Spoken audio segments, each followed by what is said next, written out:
अस्सलाम वालेकुम दोस्तों, क्या हाल चाल है। बरतौल मेरा मतलब पेट्रोल डीजल की कीमतें जो हैं मज़ीद बढ़ चुकी हैं।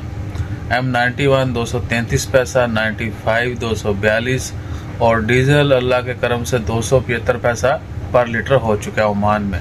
नवंबर की फ्यूल प्राइसेस जो हैं वो कुछ पैसा जो है बढ़ा दी गई हैं। 91 233, 95 242 और डीजल 275 पैसा पर लीटर। तो बाकी हुण कैलकुलेटर कट के बहजो। इसके अलावा और भी खाने पीने का जो ऑयल है वो भी बहुत महंगा हुआ है। जो लोग रेस्टोरेंट चलाते हैं या जो बड़ी फैमिलीज़ हैं इवन के, वो भी बताएंगे आपको।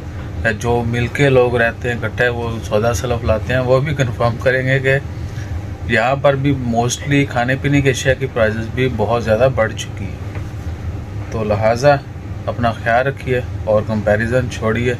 जज़ाकल्लाह। अल्लाह हाफ़िज़।